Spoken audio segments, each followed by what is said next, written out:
লাকাল হামদু বিল কোরআন। আমরা প্রশংসা করলাম কার? সব জায়গায় প্রশংসা করবেন কার? খাওয়ার সময়, ঘুমানোর সময়, সব সময় প্রশংসা চলবে শুধুমাত্র একজনের। চিল্লায় বলেন তিনি কে? এজন্য বিশ্বনবী আল্লাহর কাছে দোয়া করতেন, আল্লাহুম্মা জাআলনি শাকুরা ওয়া জাআলনি সাবুরা ওয়া জাআলনি ফি আইনি সগীরা ওয়া ফি আ'য়ুনিন নাসি কাবীরা। হে আল্লাহ, আপনি আমাকে শুকরগুজার বানান, আমি যেন আপনার বেশি বেশি প্রশংসা করতে পারি, আমি যেন আপনার বেশি বেশি শুকরিয়া আদায় করতে পারি। ওয়া জাআলনি সাবুরা, আমাদেরকে ধৈর্যশীল বানান। আর নিজের চোখে আমাকে আপনি ছোট বানান, গোটা বিশ্বের মানুষের চোখে আপনি আমারে বড় বানান। পড়ে না আমিন? নিজের চোখে নিজের ছোট থাকতে হয়, ঠিক কিনা? এটাই হচ্ছে ইসলামের ডিরেকশন। মান তাওয়াদা তারাফা, যে নিচে নামতে চায় আল্লাহ টেনে উপরে উঠায়। সুন্দর না সিস্টেমটা? আর যে উপরে উঠতে চায় অহংকার করে, তারে নিচে নামিয়ে দেয় কে? সাইয়েদনা আদম আলাইহিস সালাম বিনয়ী ছিলেন। ওনাকে সৃষ্টি করার পরে আল্লাহ বললেন, ইয়া আদম সাল্লিম আলা উলাইকান নাফার। আদম, এই যে ফেরেশতারা বসা, সালাম দাও। আদম বলেন, না আমি সালাম দিব কেন, আমারা দেয় না কেন? অনেক মুরব্বী আছে বলে, আমি দিব কেন, তোরা আমারে দিবি। এরকম আছে না নাই? না, সালাম সবাই সবাইকে দিবেন। স্বামী স্ত্রীকে দিবেন, স্ত্রী স্বামীকে দিবেন, বড়রা ছোটদের দিবেন, ছোটরা বড়দের দিবেন, এক ভাই আরেক ভাইকে দিবেন, বোন ভাইকে দিবেন। তাহলে ফ্যামিলির মধ্যে শান্তি দিয়ে ফ্যামিলিটাকে সমৃদ্ধ করে দিবে কে? কারণ সালাম অর্থই শান্তি। সালাম অর্থ কি? ফ্যামিলির মধ্যে আমাদের এই সালামের প্রচলন নাই। বিশ্বনবী সাল্লাল্লাহু আলাইহি ওয়াসাল্লাম স্ত্রীদেরকে আগে সালাম দিতেন, সাহাবাদেরকে আগে সালাম দিতেন। মা আয়েশা বলেন, এত বছর বিশ্বনবী সংসার করলাম, একদিনও আগে সালাম দিতে পারি নাই। সবসময় বিশ্বনবী আমাকে আগে সালাম দিয়ে দিতেন। তো সাইয়েদনা আদমকে সৃষ্টি করার পরে আল্লাহ বললেন, আদম সাল্লিম আলা উলাইকান নাফার। বুখারীর বর্ণনা, ফেরেশতাদের এই দলটাকে তুমি সালাম দাও। সাইয়েদনা আদম আলাইহিস সালাম অহংকার করেন নাই। তিনি বলেন নাই যে কেন দিব, ফেরেশতারে বলেন না আমারে দিতে, এটা বলছে না। উনি সালাম দিলেন, ফলে ওনার অন্তর থেকে অহংকার মুক্ত করে দিল কে? আল্লাহ। বিশ্বনবী বলেছেন, আল বাদিউ বিস সালামি বারিউম মিনাল কিবর। আগে আগে যে সালাম দিয়ে দেয়, আল্লাহ তার অন্তর থেকে অহংকার তুলে নেয়। মান কানা ফি কলবিহি হাববাতু খারদাল মিনাল কিবর লা ইয়াদখুলুল জান্নাতা আবাদা। যার অন্তরে যাররা পরিমাণ অহংকারের ছিটে ফোঁটা থাকে, সে আল্লাহর জান্নাতে ঢুকতে পারবে না। আল্লাহর জান্নাতে ঢুকবে বিনয়ীরা। কারা? যারা বিনয়ী, মুতাওয়াদি, হাম্বল, যাদের মধ্যে হাম্বলনেস আছে, যারা বিনয়ী, তারা জান্নাতে ঢুকবে। তো সাইয়েদনা আদম আলাইহিস সালাম বিনয়ের পরিচয় দিলেন, কিন্তু শয়তানকে আল্লাহ বললেন উসজুদু। শয়তানকে বললেন, শয়তান সেজদা দাও। ফেরেশতাদেরকে যখন অর্ডার করেছে সেজদা দাও, শয়তান বলল, আল্লাহ আমি সেজদা দিব না। অহংকার করলো, সে নিজে নিজে উপরে উঠতে চাইলো। সে বলল, খালাকতানি মিন নার ওয়া খালাকতাহু মিন তিন। আপনি আমাকে বানিয়েছেন আগুন দিয়ে, আগুনের ধর্ম উপরের দিকে ওঠা। আগুন জ্বালিয়ে দিলে লেলিহান শিখা কই যায়? উপরে যায়। ওয়া খালাকতাহু মিন তিন। আর আদমকে বানিয়েছেন আপনি মাটি থেকে, তা আমি কেন সেজদা দিব? আদমই না আমারে দিবে। আল্লাহ শয়তানকে চির জাহান্নামী বানিয়ে দিল। চিল্লায় বলেন ঠিক কিনা? আর বিনয়ের কারণে আদমকে আল্লাহ বানালেন আশরাফুল মাখলুকাত। কি বানালেন? সৃষ্টির সেরা। এজন্য নূরের ফেরেশতারাও সাইয়েদনা আদমকে সেজদা দিতে বাধ্য হয়েছে। চিল্লায় বলেন ঠিক কিনা? তুমি মাটির আদমকে প্রথম সৃষ্টি করিয়া ঘোষণা করিয়া দিলে শ্রেষ্ঠ বলিয়া, তাই তো নূরের ফেরেশতা করে আদমকে সেজদা। ঠিক কিনা? তাই তো নূরের ফেরেশতা করে আদমকে সেজদা। সবার চেয়ে সম্মান দিলে মাটির আদমকে।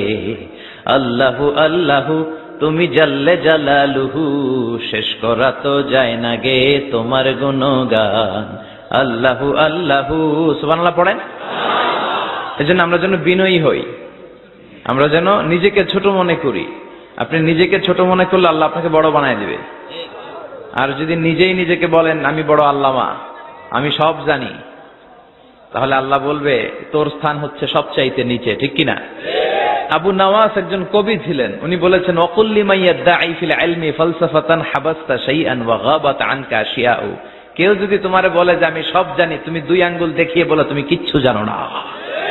তোমার শিখার অনেক বাকি। জাননেওয়ালার উপরও জাননেওয়ালাও আছে, ঠিক কিনা? এজন্য আমরা যেন বিনয়ী হই। বিনয়, হাম্বলনেস, আরবিতে বলে তাওয়াদু, এটা খুবই জরুরি। এগুলো আমাদের মধ্যে এখন নাই। আমাদের মধ্যে ইগো প্রবলেম আছে না নাই? অহংকার, জেলাসি, অ্যারোগ্যান্স, এগুলো থেকে সম্মানিত ভাইয়ের আমাদেরকে বেরিয়ে আসতে হবে। দেখবেন সমাজে যারা খুবই হাম্বল, বিনয়ী, তাদেরকে সবাই পছন্দ করে না?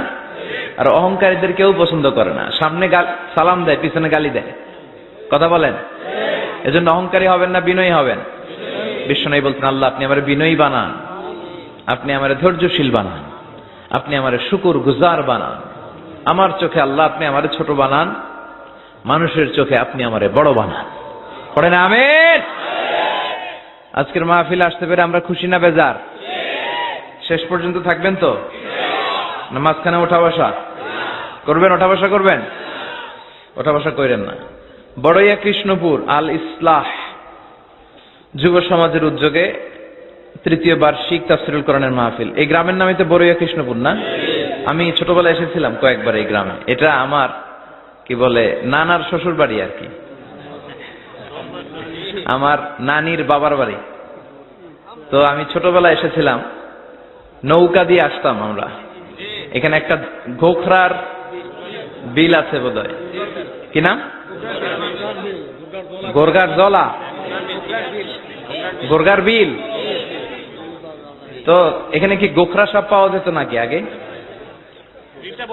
বিলটা অনেক বড় ছিল, এখানকার মাছ এসে আমরা খেতাম। সুন্দর একটা এলাকা ছিল। তো এখনো কি আছে জলাটা? বর্ষাকালে পানি হয়? আচ্ছা, পত্রিকা তো একবার একটা রিপোর্ট হয়েছিল গোখরার জলা নিয়ে। এটা বাংলাদেশের ওয়ান অফ দ্য বিগেস্ট জলা, অনেক বড় একটা জলা, অনেক পানি হয় বর্ষাকালে। এই এলাকার লোকেরা খুব ধর্মপরায়ণ, ধর্মপ্রাণ। যারা এই প্রোগ্রামের অ্যারেঞ্জ করেছে আমি তাদেরকে আন্তরিক শুকরিয়া জানাই। যারা আপনারা অনেক দূর দূরান্ত থেকে, একজন তো এসে বললেন যে আমি চট্টগ্রাম থেকে এসেছি, কে বললো যে আমি পুরান ঢাকা থেকে এসেছি, অনেকে অনেক জায়গা থেকে এসেছেন। আলহামদুলিল্লাহ, এটা একটা ভালো সাইন। এটা it's a very good and positive sign যে কোরআনের কথা যেখানে হয় এখানে মানুষ জড়ো হয়। বানের পানির মতো ঢল নামে মানুষের। আগে যাত্রাপালা হইতো, গানের কনসার্টও এখন কমতে শুরু করছে, ঠিক কিনা? ওই জায়গাটা দখল করে নিছে কোরআনের তাফসীর। এটাই প্রমাণ করে আগামীর বাংলাদেশ ইসলামের বাংলাদেশ। চিল্লায় বলেন ঠিক কিনা? ইসলামের বিজয়কে কেউ ঠেকায় রাখতে পারবে না। ইসলামের বিজয় অবশ্যম্ভাবী। গোটা বিশ্বব্যাপী ইসলামের গণজোয়ার। ডাচ পলিটিশিয়ান একটা ইসলাম ধর্ম গ্রহণ করছে না? আগে বলতো Islam is a lie, Quran is a poison, কোরআন নাকি বিষ আর ইসলাম নাকি মিথ্যা। আল্লাহ মহাসত্যটা এখন ওর অন্তরে ঢুকাই দিচ্ছে। এরকম কত পলিটিশিয়ান, কত সিঙ্গার, কত ডান্সার, কত সেলিব্রিটি, কত ক্রিকেটার, কত প্লেয়ার, কত যুগশ্রেষ্ঠ মানুষ এরকম কালিমা পড়ে পড়ে মুসলমান হয়ে যাচ্ছে। সব নিউজগুলো আসে না, কারণ এই নিউজগুলো মিডিয়াতে কাভার হলে গোটা বিশ্বব্যাপী তোলপাড় শুরু হয়ে যাবে, ঠিক কিনা? ওরা ওই দিক দিয়ে আমাদের বিরুদ্ধে প্রচারণা চালায় যে ইসলাম মানে হচ্ছে জঙ্গিবাদ, ইসলাম মানে হচ্ছে সন্ত্রাসবাদ। এগুলো বলতে বলতে ইউরোপ আমেরিকার যে সাধারণ নাগরিক, ওদের কান ওরা ঝালাপাড়া করে ফেলছে। ইউরোপ আমেরিকার খ্রিস্টান নাগরিকরা ভাবলো ঘটনা কি, ইসলামের ব্যাপারে এত কথা কেন? What is Islam? এটা আবার কি? Let's check in Google. একটু চেক করি গুগলে, বুক ফেয়ার গুলোতে কিছু বই পড়ে দেখি ইসলাম সম্পর্কে। ওরা পড়তে শুরু করলো। আমাদের বিরুদ্ধে অপপ্রচার চালালে এটা আমাদের পক্ষের প্রচারণা হয়ে যায়, ঠিক কিনা? ওরা জানতে পড়তে শুরু করলো। অনেকে ইসলাম দ্বারা ইমপ্রেসড, অনেকে impressed, convinced. Now they accepted Islam, they converted to Islam. তারা খ্রিস্ট ধর্ম ছেড়ে দিয়ে মুসলমান হয়ে কালিমা পড়ে নিয়েছে। এই বাণীটা একটা বিপ্লবী বাণী, লা ইলাহা মুহাম্মাদুর। ঝিনুকের ভেতর লুকিয়ে থাকে যেমন মতি, ঝিনুকের ভেতর লুকিয়ে থাকে যেমন মতি, কালমা শাহাদাতে আছে আল্লাহর জ্যোতি, কালমা শাহাদাতে আছে আল্লাহর জ্যোতি। সুবহানাল্লাহ পড়ে। এটার মধ্যে একটা লাইট আছে, লাইট স্পার্ক করে, এটা জ্যোতি, এটা আল্লাহর নূর। এটা যারা অন্তরে একবার প্রবেশ করতে পারে সে সত্য ঝাড়া চোখে আর কিছু দেখে না। এই কালেমার পক্ষে শক্তি যারা, তারা সত্য আর ন্যায়ের পক্ষে চিল্লায় বলেন ঠিক কিনা? এটা পৃথিবীর সবচাইতে শ্রেষ্ঠ জিকির, আফদলু জিকির লা ইলাহা ইল্লাল্লাহ। আবার বিশ্বনবী বললেন, মান ক্বালা লা ইলাহা ইল্লাল্লাহ সিদকান মিন কলবিহি দাখালাল জান্নাহ। অন্তর থেকে একনিষ্ঠতার সাথে একবার যে লা ইলাহা পড়বে, ওই লোকটা জান্নাতে প্রবেশ করবে। তার অপকর্মের কারণে, তার পাপের কারণে হয়তো সে পানিশমেন্ট পাবে জাহান্নামে, কিন্তু ফাইনালি সব শেষে সে জান্নাতে ঢুকবে, ঠিক কিনা?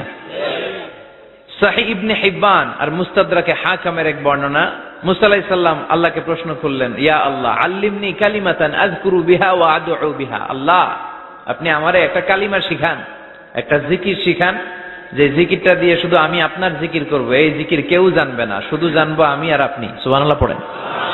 আল্লাহ বললেন, ইয়া মুসা ইকরা লা ইলাহা ইল্লাল্লাহ।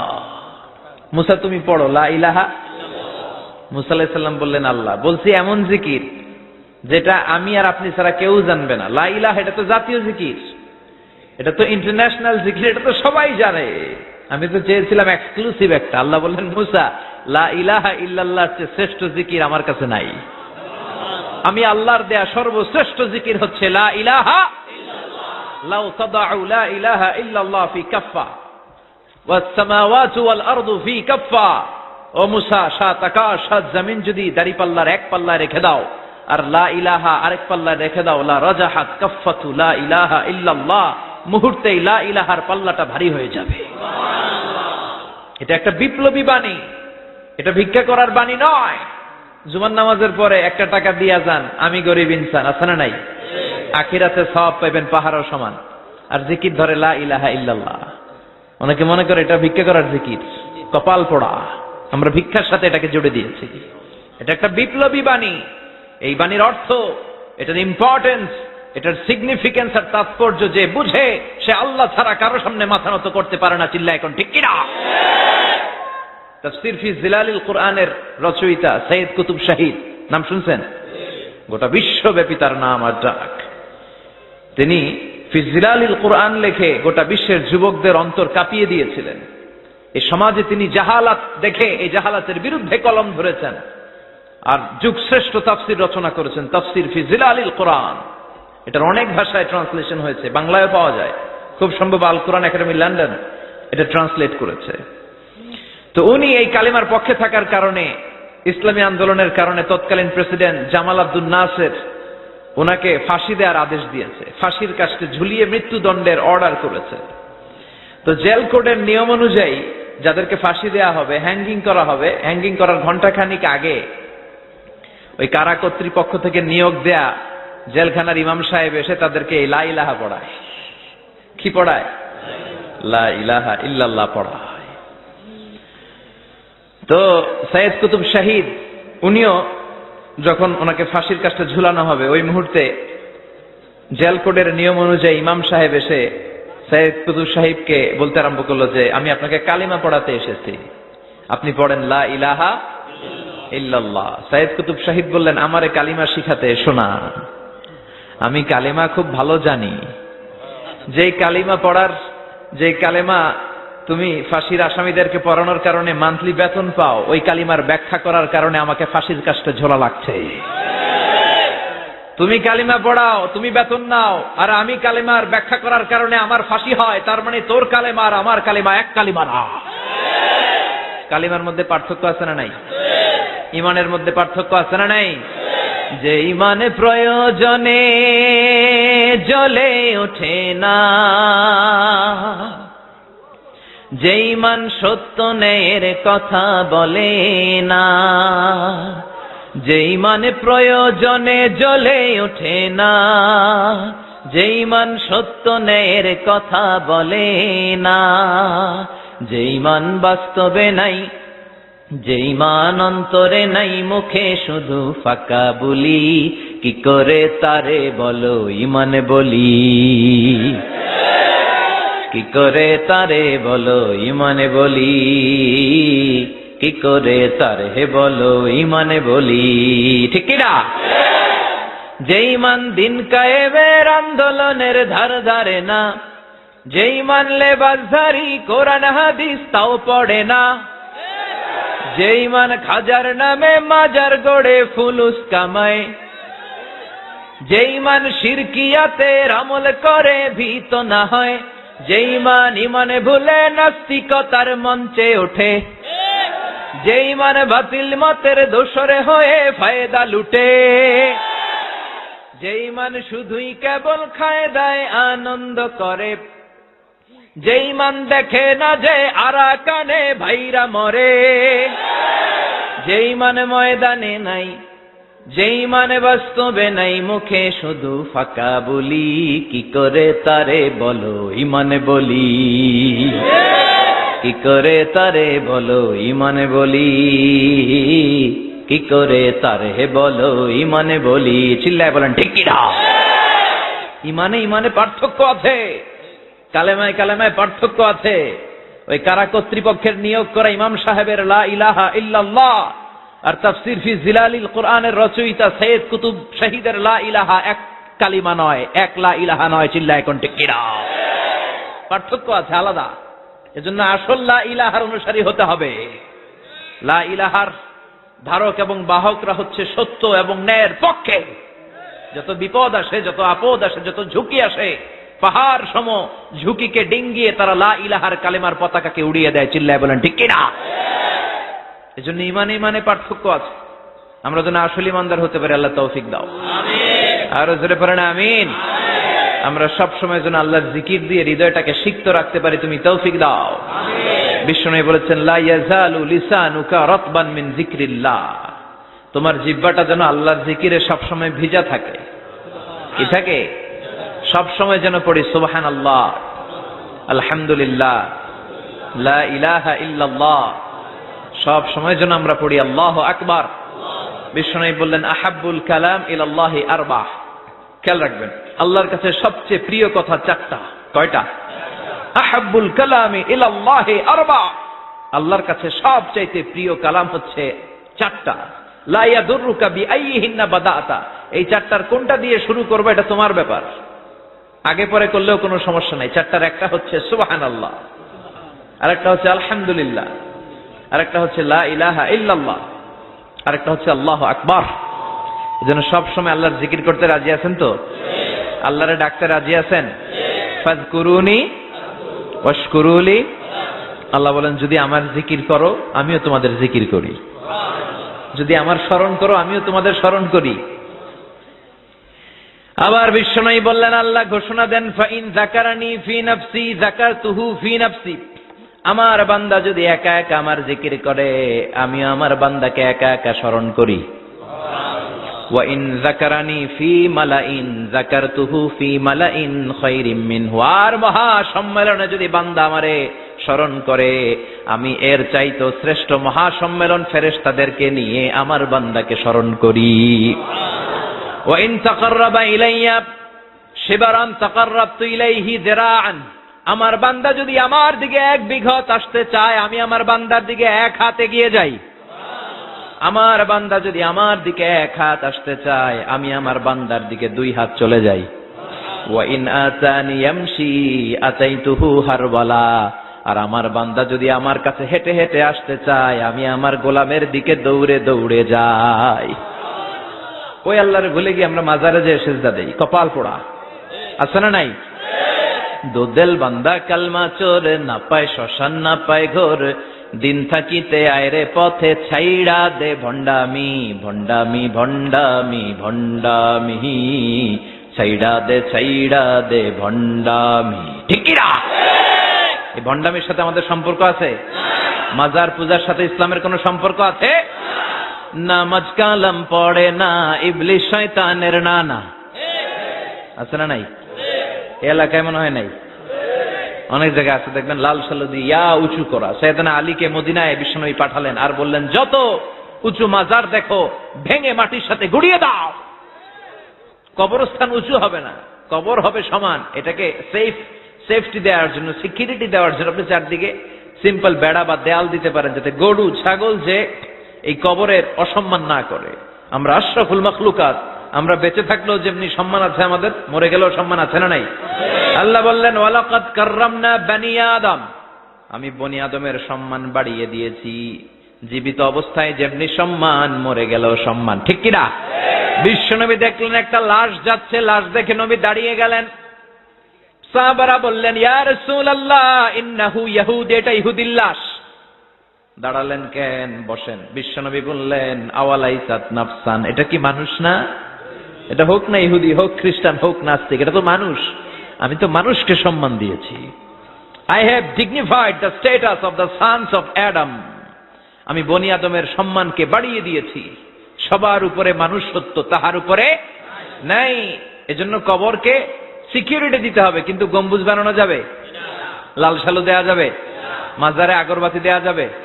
মোমবাতি, মশারি, অনেক মাজারের উপরে লম্বা মশারি টাঙানো আছে না নাই? ওর বাবারে মশাই কামড়ায়, কত বড় ডাকাত। তো মশাই যদি নিচ থেকে তাড়াইতে না পারে, ও তোমারে কি করবে? কথা বলেন। মশা তাড়াতে পারে না নিজের গা থেকে, তোমারে কি বাঁচাবে? দেখবেন যে লোকটা মাজারে মশারি দেয়, ওর বাবার ডেঙ্গু জ্বর, ওর বাপেরে মশাই খায়, ওর মারে মশাই খায়। গোটা বিশ্বের সবগুলো আল্লাহর ওলি যদি একটা গ্লাসের পানিতে ফু দেয়, আর আপনার মা যদি আপনার মাথার মধ্যে হাত বুলিয়ে দেয়, আপনার মা যদি আপনার বুকে একটা ফু দিয়ে দেয়, সব পীর সাহেব একদিকে, মায়ের দোয়া আরেকদিকে। মায়ের দোয়া মুহূর্তে আল্লাহর আরশে পৌঁছে যাবে। এজন্য বিশ্বনবী বলতেন সালাসু দাওয়াতিন মুস্তাজাবা, তিনটা দোয়া আল্লাহ কবুল ফিরিয়ে দেন না। এক নম্বরে হচ্ছে দাওয়াতুল মুসাফির, সফর অবস্থায় দোয়া করলে কবুল করে কে? দুই নম্বরে দাওয়াতুল মাজলুম, অত্যাচারিত ব্যক্তির দোয়া কবুল করে কে? তিন নম্বরে দাওয়াতুল ওয়ালিদাইনি লিওয়ালাদিহি, মা বাবা যখন হাত তুলে ছেলে মেয়েদের জন্য আল্লাহর কাছে দোয়া করে, ওই দোয়াটাও কবুল করে কে? মাজারে মশারি দিবেন? লাল সালু দিবেন? আগরবাতি, মোমবাতি, কোন মানত? মাজারে মানত করা যায় না। ইন্নী নাযারতু লিররহমানি সাওমা, মানত করতে হয় রহমানের নামে। মানত হবে একজনের নামে, চিল্লায় বলেন তিনি কে? এজন্য মাজারে কিছু দেয়া যাবে না। এই ভণ্ডামি গোটা বাংলাদেশ ব্যাপী। আমরা বলে যাচ্ছি যতটুকু শুধরানোর শুধরাবে, হেদায়েত দেওয়ার মালিক একজন, চিল্লায় বলেন তিনি কে? অনেক পীর আছে এরকম ভণ্ড পীর, সারা বছরে নাকি একবারও গোসল করে না। 365 দিনে ওর গোসলের রুটিন একদিন, আর ওই একদিনের গোসলের পানি মুরিদরা সব খাইয়া শেষ করে ফেলায়। নাউজুবিল্লাহ কইবেন না? নামাজ কালাম পড়ে না, ইবলিস শয়তানের নানা, ধর্মের একখান খুঁটি ধইরা কয়দিন করবা হয়রানি। ভণ্ডামি ভণ্ডামি ভণ্ডামি, ছাইড়া দে ভণ্ডামি। দোদেল বান্দা কালমা চোর, না পায় শ্মশান না পায় ঘোর, দিন থাকিতে আয়রে পথে ছাইড়া দে ভণ্ডামি। ভণ্ডামি ভণ্ডামি ভণ্ডামি, ছাইড়া দে ভণ্ডামি। চিল্লায় বলেন ঠিক কিনা? এগুলোর সাথে আমাদের কোনো সম্পর্ক নাই। ইসলাম হচ্ছে সহজ। আদ-দীনু ইউসরুন লা উসরা ফি, আদ-দীনু ইউসর, দিন সহজ। এত জনের কাছে যাওয়া লাগবে না। আপনি ওই জেলায় যে ওই মাজারে মানত করা লাগবে না, আপনার সিলেটে যাওয়া লাগবে না, আপনার খানজানাইলের কাছে যাওয়া লাগবে না, আপনার কোথাও যাওয়া লাগবে না। আপনি বাড়ির পাশের মসজিদে পড়ে সেজদা দেন, মুহূর্তে দোয়া কবুল করে নিবে কে? রব্বুল আলামিন বলে গোলাম আমারে ডাকস না কেন? তোর ডাকে সাড়া দেওয়ার জন্য আমি 24 আওয়ার্স রেডি। দুনিয়ার বুকে কোনো বিষয় নিয়ে যদি আমরা বারবার যাই, দুনিয়াতে লোকজন রেগে যায়, ঠিক কিনা? আমি ওনার কাছে গেলাম, ভাই আজকে একটা বিপদে পড়ছি, 500 টাকা দেন, দিয়ে দিল। এরপরের দিন আবার গেলাম, দিল। পরশু দিল, তরশু গেলে শেষা দিয়ে দিব, একটা মাইট দিয়েছি, ঠিক কিনা? কি পাইছো তুমি? প্রতিদিন 500 টাকা। বারবার কোন একটা ইস্যু নিয়ে কারো কাছে যাওয়া যায় না, এটা লজ্জার বিষয়, ঠিক কিনা? কিন্তু আল্লাহর বিষয়টা উল্টো।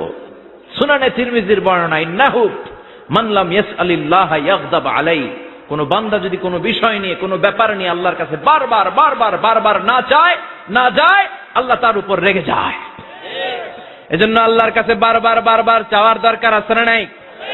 আপনার মনের জ্বালা যন্ত্রণা পূরণ করে দিতে পারে কে? এটার নাম তাওহীদ। এক আল্লাহ কেন্দ্রিক হওয়া, আল্লাহ সেন্টার্ড। আমাদের সবকিছু হবে আল্লাহ কেন্দ্রিক। বিপদে আপদে যে কোনো পরিস্থিতিতে সবার আগে কার কাছে যাব? এটার নাম তাওহীদ, এটার নাম তৌহিদেরই মুর্শিদ আমার মুহাম্মাদের নাম বলো, মুহাম্মাদের নাম। আল্লাহর নাম জপলে বুঝতে পারি আল্লাহরই কালাম বলো, মুহাম্মাদের নাম। ওই নামেরই রশি ধরে যায় আল্লাহর পথে, ওই নামেরই ভেলায় চড়ে ভাসি নূরের স্রোতে, ওই নামের বাতি জেলে দেখি আরশের মুকাম বলো, মুহাম্মাদের নাম। সবাই পড়েন, তৌহিদেরই মুর্শিদ আমার মুহাম্মাদের নাম বলো, মুহাম্মাদের নাম। আল্লাহর নাম জপলে বুঝতে পারি আল্লাহরই কালাম বলো, মুহাম্মাদের নাম। চিল্লায় পড়েন আমিন। সব সময় বিপদে আপদে কার কাছে যাবেন? আপনার বিপদ দূর করতে পারে কে? আপনারে অসুস্থ থেকে সুস্থ বানিয়ে দিতে পারে কে? মনের জ্বালা যন্ত্রণা মিটাতে পারে কে? আল্লাহ ছাড়া কেউ পারবে? কোন মুফাসসিরে কোরআন আপনারে বাঁচাতে পারবে? কোন আল্লাহর ওলি বাঁচাতে পারবে? এমনকি আল্লাহর কোন পয়গম্বর কোন নবী আপনার কিচ্ছু করতে পারে? করতে পারে একজন, তিনি কে? আমরা যেন সব সময় সে আল্লাহর জিকির করি। আল্লাহ তুমি তৌফিক দাও। আরো জোরে পড়েন আমিন। বড়ইয়া কৃষ্ণপুর আল ইসলাহ যুব সমাজের উদ্যোগে আজকের প্রোগ্রাম। আজকের প্রোগ্রামের প্রধান অতিথি জনাব মোহাম্মদ ইমাম হোসেন সরকার, চেয়ারম্যান 1 নং সুহিলপুর ইউনিয়ন। আসছিলেন তাই না? সালাম দিয়ে গেছে। ওয়ালাইকুম আসসালাম। আলাইকা ওয়া আলাইহিস সালাম। আমার আগে কথা বলেছেন আল্লামা শাইখুল ইসলাম শাইখ, চমৎকার কথা বলেছেন। আমি শুনছিলাম যে সৈয়দনা ইব্রাহিম আলাইহিস সালাম অনেক ইন্টেলেক্ট খাটিয়ে, এটাকে বলে রেশনাল অ্যানালজি খাটিয়ে উনি finally he got his Lord, তিনি আল্লাহকে পেয়েছেন, তাই না? এই ওয়াজ করছে না? তিনি চাঁদ দেখে ভাবলেন এত সুন্দর চাঁদ, এটাই মনে হয় আমার রব। হাযা রব্বি, এটার তাফসীর হচ্ছে হাযা রব্বি, কি রে এটা কি আমার রব? চাঁদ চলে গেল, তারা আসলো, ভাবলেন তারা তো আরো সুন্দর, মনে হয় এটাই আমার রব। তারাও নাই, দ্বিপ্রহরের জলজলে সূর্য দেখে তিনি নিশ্চিত এটা মনে হয় আমার রব হবেই। কিন্তু বিকেল বেলা সূর্যও নাই। মনে মনে ভাবলেন আমার রব তো আমার ছেড়ে পালাতে পারে না, সব সময় আমার রব আমার সাথে আছে না নাই? তখন তিনি বললেন ওয়াজ্জাহাতু ওয়াজহিয়া লিল্লাযী ফাতারাস সামাওয়াতি ওয়াল আরদা হানিফান ওয়া মা আনা মিনাল মুশরিকিন। এমন দিকে আমি মুখ ফিরালাম, আমি চাঁদের দিকে মুখ ফিরাই না, আমি তারার দিকে মুখ ফিরাই না, আমি দ্বিপ্রহরের জলজলে সূর্যের দিকেও মুখ ফিরাই না। আমি এমন রবের দিকে মুখ ফিরাই যিনি সব সময় থাকেন, সবকিছু দেখেন, তিনি সব করতে সক্ষম। চিল্লায় বলেন ঠিক কিনা? ওমা আনা মিনাল মুশরিকিন। তিনি অ্যানাউন্স করে দিলেন আমি মুশরিক নই, আমি তাওহীদের ধারক এবং বাহক। আমরা যেন তাওহীদের পক্ষে থাকতে পারি, শিরকের বিপক্ষে থাকতে পারি। আল্লাহ তৌফিক দাও। আরো জোরে পড়েন আমিন। আরো অনেক গণ্যমান্য লোকজন এসেছেন। সৌজন্য ছিল মাতৃভূমি হজ কাফেলা। অনেক গণ্যমান্য লোকজন এসেছেন, আমার বাবার বয়সী, আমার নানার বয়সী, যেহেতু আমার নানার শ্বশুর বাড়ি, কোনো না কোনো ভাবে সবাই আত্মীয়, ঠিক কিনা? আল্লাহ সবাইকে কবুল করুক। আসেন আমরা আল্লাহর নামে 3টা তাকবীর পড়ে আমাদের জড়তা, ভীরুতা, লাজুকতা, কাপুরুষতাকে ঝেড়ে ফেলে দিয়ে আমরা ইমানের তেজদীপ্ত বয়ান শুরু করে দেই। আমরা আল্লাহর নামের 3টা তাকবীর পড়ব। প্রথম তাকবীর পড়ব যারা বিবাহিত আছি তারা, দ্বিতীয় পর্যায়ে পড়ব অবিবাহিতরা, তৃতীয় পর্যায়ে সবাই মিলে। রাজি আছেন তো? বিবাহিত কারা কারা আসছেন হাত দেখান আমারে। মাশাআল্লাহ, আসছে অনেক, হাত নামান। অবিবাহিত কারা কারা আসছে দেখি। যারা চালাক আছে 2 হাত করে তুলতেছে, 2 হাত করে তুলছে এরা, 1 হাত করে তুলো। মা এর সব অবিবাহিত, এই দুষ্টগুলা সব একসাথে থাকে। আল্লাহ এদেরকে ইসলামের জন্য তুমি কবুল করো। আমিও যুবকদের ভালোবাসি বেশি, যুবকরাও আমারে ভালোবাসে বেশি। আল্লাহ এই ভালোবাসাগুলো যেন কোরআনের জন্য হয়, ইসলামের জন্য হয়। আল্লাহ এই যুবকদেরকে সাইয়েদনা হামজার মতো কবুল করো, ওমরে ফারুকের মতো ইসলামের সৈনিক হিসেবে কবুল করে নাও। হাত নামান। তো আমি লিল্লাহি তাকবীর বললে বিবাহিতরা প্রথমে পড়বেন আল্লাহু আকবার, দ্বিতীয় পর্যায়ে আমি লিল্লাহি তাকবীর পড়লে অবিবাহিতরা পড়বেন আল্লাহু আকবার। দেখি আমার নানার শ্বশুরবাড়ির এলাকার লোকদের কাদের গলায় জোর বেশি, বিবাহিতদের না অবিবাহিতদের? বড়ুয়া কৃষ্ণপুরে বিবাহিতদেরকে আঞ্চলিক ভাষায় আপনারা কি বলেন? বিয়াইতা। একই, অনেক জায়গায় বলে বিয়াতা। তারপর নোয়াখালীতে না কোন জায়গায় শুনলাম বিতি, বিতি আর আবিতি, এখানে বিয়াইতা আর আবিয়াইতা। তো শুরুতে বিবাহিতরা তাকবীর পড়বেন, শুরুতে বিবাহিতরা রেডি হয়ে যান। আপনারা রেডি? আপনারা প্রথমে তাকবীর পড়েন, লিল্লাহি তাকবীর, মাশাআল্লাহ। এবার অবিবাহিতদের পালা।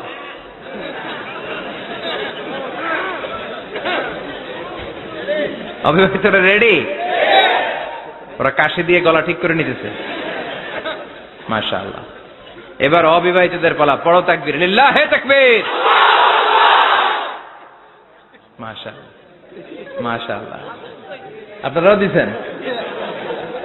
মুরব্বী কাছে আমরাও দিছি, ঠিক আছে। এবার সবাই মিলে 3টা তাকবীর পড়ে, লিল্লাহি তাকবীর, লিল্লাহি তাকবীর, লিল্লাহি তাকবীর। আল্লাহ আমাদের স্লোগানগুলো কবুল করো, তোমার এই নামের তাকবীর যেন আমরা সব সময় দিতে পারি। এই তাকবীর কিন্তু আল্লাহর কাছে খুব পছন্দনীয়। আমি একটু আগে বলছিলাম না যে আহাব্বুল কালামি ইলাল্লাহি আরবা, আল্লাহর কাছে সবচেয়ে প্রিয় বাক্য 4টা, এর মধ্যে একটা হচ্ছে আল্লাহু আকবার। 4টার একটা কি? সব সময় এই তাকবীরের সাথে থাকবেন তো? যারা এই তাকবীর পড়ে তাদের সাথে থাকবেন সবাই। আল্লাহ তৌফিক দাও। আমি আমার খুতবার শুরুতে সূরাতুত তাকাসুরের প্রথম 2 আয়াত তেলাওয়াত করেছি।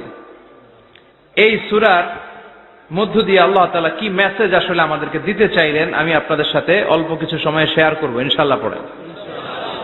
এই সূরার মূল মেসেজ হচ্ছে আমরা এই পৃথিবীতে থাকতে আসি নাই, চলে যাব আমরা। কেউ আমরা থাকতে পারবো? We have to go back to you, Lord. We have to go back to our Lord. আমাদেরকে আমাদের রবের কাছে ফিরে যেতে হবে। নাকি আজীবন থাকবেন? কথা বলেন। চলে যেতে হবে। কখন যে কে চলে যায় তার কোনো ঠিক নাই, হ্যাঁ, কেউ জানি না, কিন্তু এতটুকু জানি যে চলে যাব। গত কয়েকদিন আগে এদেশের আপকামিং একজন ইয়াং স্কলার হুট করে চলে গেলেন। নাম শুনছেন? কি নাম? হ্যাঁ, শাহাদাত ফয়সাল। আমাদের বয়সী বা আমাদের চেয়ে ছোট, আপকামিং মধ্যম পন্থার একজন আলেম ছিল, চলে গেল। অনেক আশা ভরসা ছিল অনেকের তার উপর যে সে he is an upcoming scholar, সে মধ্যমপন্থী। ডক্টর আব্দুল্লাহ জাহাঙ্গীর স্যারের নাম শুনেছেন? ভাল লাগে না কথাগুলো শুনলে? হৃদয়টা ঠান্ডা হয়ে যায়। কারো পক্ষপাতিত্বে যায় না, যেটা হক, যেটা সমাজের জন্য কল্যাণকর সেটার কথা বলে। এই মাঝামাঝি থাকতে পারাটা সবচেয়ে কঠিন, ঠিক কিনা? আল্লাহ বলেছেন ওয়াকাযালিকা জাআলনাকুম উম্মাতান ওয়াসাতান লিতাকুনু শুহাদা আলান নাস, তোমাদেরকে হতে হবে উম্মাতান ওয়াসাতান, মধ্যমপন্থী উম্মাত, মাঝামাঝি থাকতে হবে। কিন্তু আমরা এদেশে মার্জিনালাইজ করে ফেলি, বুঝতে পেরেছেন? এক প্রান্তে চলে যাই। যারা চরমনায়ের মুরিদ অন্যদেরকে আর দেখা যাবে না, যারা সরসিনার মুরিদ এরাই সব, অন্যদিকে যাওয়া যাবে না। যারা জামাত ইসলাম অন্যদিকে আর যাওয়া যাবে না। যারা হেফাজতে ইসলাম অন্য কারোর মধ্যে আর হক নাই। যারা আহলে হাদিস এরা তো সব নিয়েই গেছে, সব হক সুন্নাহ এদের কাছে, কারো মুখের কোনো কথা এদের কাছে কোনো দাম নাই। আপনি যত হকের কথা বলেন এদের দলেই নাকি ঢুকতে হবে। তো আমারে এই দেশে সুন্নি ভাইরা গালি দেয় আহলে হাদিস বলে, আবার আহলে হাদিসরা আমার গালি দেয় সুন্নি বলে, বুঝতে পেরেছেন? মাঝামাঝি থাকাটা এই বাংলাদেশে খুব কঠিন, কিন্তু আপনাকে মাঝামাঝি থাকতে হবে। আপনাকে ওয়াসাতিয়ার পদ্ধতিতে আসতে হবে, উম্মাতান ওয়াসাতা, মাঝামাঝি। মাঝামাঝি ডানেও না বায়েও না, সিরাতুল মুস্তাকিমে ডান বাম নাই, এটা সোজা। এই রাস্তা একবার যদি উঠে যান এই রাস্তা শেষ হয়ে যাবে জান্নাতুল ফেরদাউসের ভিতরে। চিল্লায় বলেন ঠিক কিনা? এজন্য আমরা যেন মিডল পাথ ধরি, আমরা যেন কট্টর না হই, আমরা যেন মাঝামাঝি হই। আপনি তাবলিগ করতে পারেন, করেন, খুব ভালো।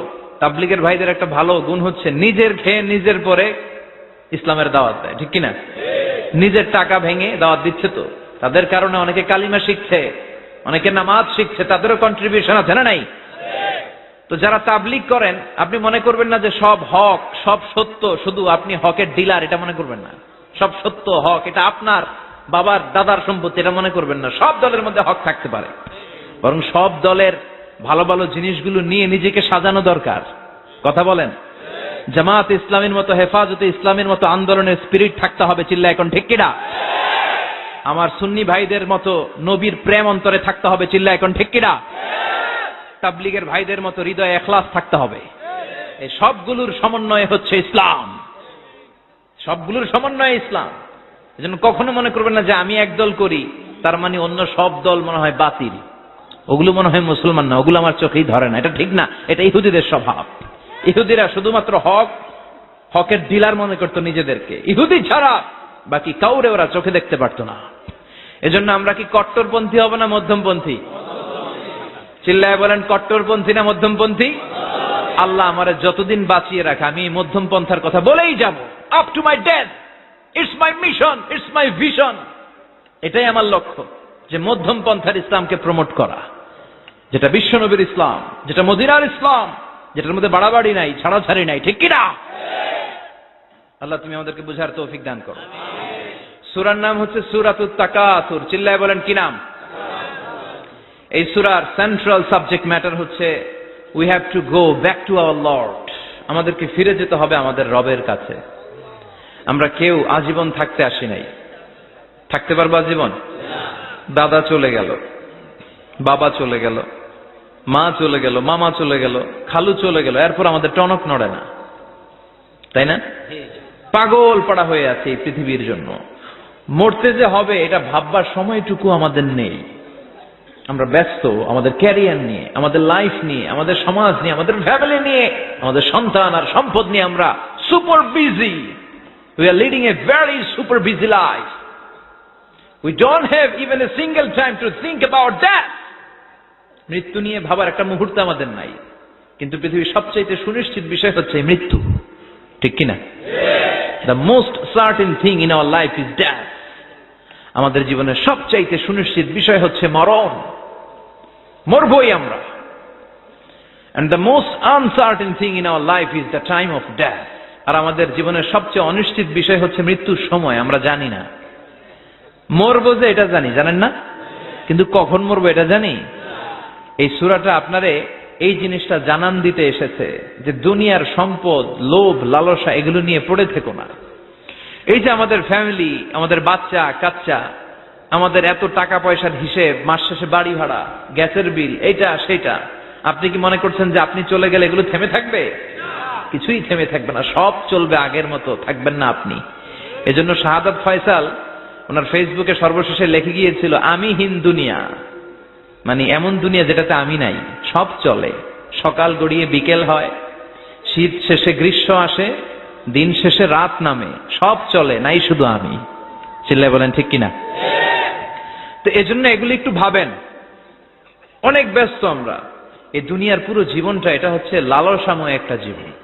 লোভ, মরিচিকা, মায়াজাল, এই মায়াজালে আমরা আটকে আছি। ফলে মৃত্যুর কথা আমরা ভুলে গিয়েছি। পাগলের মতো ছুটছি, আরো টাকা লাগবে, আরো খ্যাতি লাগবে, আরো যশ লাগবে, আরো দাপট লাগবে আমার। এত টাকা দিয়ে কি হবে? এত সম্পদ দিয়ে কি হবে? এত ব্যস্ততা দিয়ে কি হবে তোমার? স্টপ, থামুন, অনেক হয়েছে, আন্না, থামুন। Take a rest, take a breath and think about death. Think that you have to go back to your Lord. একটু বসেন না, একটু ভাবেন যে আমাকে চলে যেতে হবে, চলে যেতে হবে। এই কোলাহল, এই ব্যস্ততা এগুলো থাকবে, থাকবো না আমি। সাইয়েদনা ওমর ফারুক বলেছেন, মুতু ক্বাবলা আন তামুতু, মরার আগে একবার মরো। হাসিবু ক্বাবলা আন তুহাসাবু আলাইকুম, তোমার হিসাব নেওয়ার আগে তুমি একবার নিজের হিসাবটা করো না। কাগজ বের করে একটু লিখো না কি কি ভালো কাজ করছিলা, যেগুলো দিয়ে নাজাতের ওয়াসিলা হতে পারে, 1 2 3, আর কি কি আকাম কুকাম করছো দেখো না, লিখে দেখো তোমার অবস্থাটা কি। মরার আগে একবার মরো। মরার আগে খাটের মধ্যে শুয়ে শটান করে চোখ বন্ধ করে একবার মরার ভান করে দেখেন কেমন লাগে। চোখটা বন্ধ করেন আর ভাবেন আপনি নাই, কি কি হতে পারে ভাবেন। আপনার ছেলেমেয়েরা কান্না জুড়ে দিবে, আপনার প্রাণের স্ত্রী বিলাপ শুরু করে দিবে, বন্ধু বান্ধবের চিৎকার আর মাতম, স্থানীয় এলাকার মসজিদে ঘোষণা, অমুক এলাকার নিবাসী অমুক ভাই অমুকের ছেলে অমুক দুনিয়ায় নাই।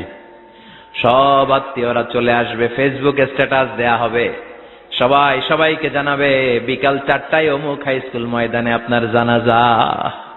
ছুটে আসবে, সবাই ছুটে আসবে আপনাকে শেষ বিদায় দিতে, গুড বাই জানানোর জন্য, আল ওয়াদা, বিদায় জানাতে আসবে সবাই। 4 তাকবীর দিয়ে আপনার জানাজা হবে, অশ্রুসিক্ত জানাজায় আপনার বিদায় হবে। কাঠের খাটিয়ার মধ্যে করে কাঁধে তুলে আপনারে কবরে নেওয়া হবে। আগে থেকে খুঁড়ে রাখা কবরটার মধ্যে আপনারে বিছিয়ে দেয়া হবে। বাঁশের কচি দিয়ে তার উপরে মাটির চাপা দিয়ে সব চলে যাবে। ভাবেন না একবার চোখ বন্ধ করে, this is the circle of life, this is the nature of life. এটা সবার হবে, আমার হবে, আপনার হবে। এত মায়া, এত ভালোবাসা কই যাবে? কেউ থাকবে না, সবাই আপনার অন্ধকার কবরে রেখে দিয়ে চলে আসবে। উপরে বাঁশের কঞ্চি, তার উপরে মাটির চাপা, অন্ধকার আর অন্ধকার। এই অন্ধকার যেন শেষ হতে চায় না, শুধুই অন্ধকার, ঠিক কিনা? এজন্য আমাদের চলে যেতে হবে। দাদা গেল, চাচা গেল, মামা গেল, আমাদেরকেও যেতে হবে, জোরে কোন ঠিক কিনা? একদিন মাটির ভেতরে হবে ঘরে মন আমার, কেন বন্ধ দালান ঘর, প্রাণ পাখি উড়ে যাবে পিঞ্জর ছেড়ে,